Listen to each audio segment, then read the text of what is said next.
did write something down because I'm not the best at speaking, just like that. So bear with me.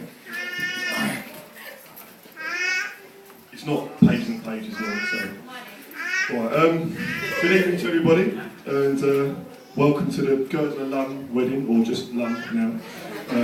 First off, for those of you who don't know me, my name's Nick, I'm Jim's best man, and for those of you who do know me, I'm sorry about that. Anyway, it's the first time anyone's asked me to be a best man, and it's a bit of a daunting task, not because I got really do anything, apart from the speech, and running Jim around and all sorts of stuff, but it has proved a bit of a tough one. And Jim has finally admitted that I'm the best, really. Or the best he could get on such short notice, and it's only been a 4-year engagement.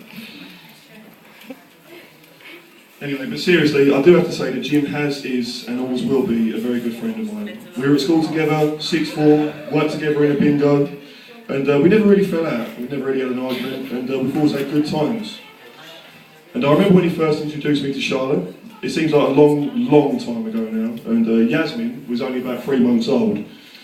We both still wore baseball caps everywhere we went back then. Nowadays it's shiny suits. Well, at least one of us anyway. That was about, 8 years ago now? Long time. Anyway, they've got 2 more children now, house, dog, cat, and they've overcome the final hurdle and taken a plunge. And good for them. Because marriage seems to be a bit of a throwaway word in today's society. And it shouldn't really be, and I hope it sets an example for the rest of you that were planning on it or thinking about it. I have got another page here somewhere. And getting married is a bit like sailing a boat. Difficult to master, but once you know your way around, it's smooth sailing for most of the journey, with the odd rough sea on the way. But as long as you wear your life jacket and see it through, there's no reason for you to sink. And that's something Jim should know about. Not sink, I mean, we went to a Navy school, but anyway. But he knows about all the setting up, getting underway, and he's never just been that good at tying knots. And it appears today that he's figured it out. In Charlotte, Jim has found someone kind, caring, considerate. She'll certainly keep him on his toes. She'll pick him up when he's feeling down, and put him down when he gets too big for his boots. They make a cracking couple, and I really couldn't imagine Jim with anybody else.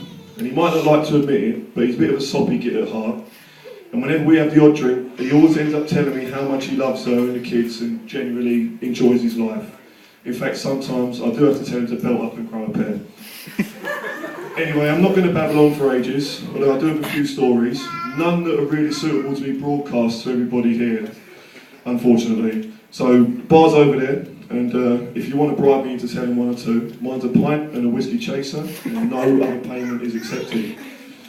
And I'm sure you're all joining me in wishing him a long and happy and healthy life. I would say wealth, but as long as you have each other, that's all the wealth you need. So Jim, good luck to you and your new wife.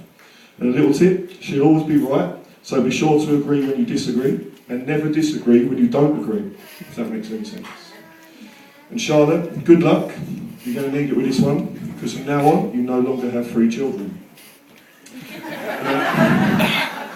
I hope you both always remain young at heart, and don't let the turmoil of the world get you down. We're here to enjoy life, and now that you're married, it's just another thing to celebrate. So it gives me great pleasure, not to mention relief, to finish this speech, and to ask you all to please raise your glasses to James and Charlotte even, as they will now be known the Lunns. Good luck, a long life, and may good fortune fall upon you both and your family, wherever you go and in whatever you do. Congratulations.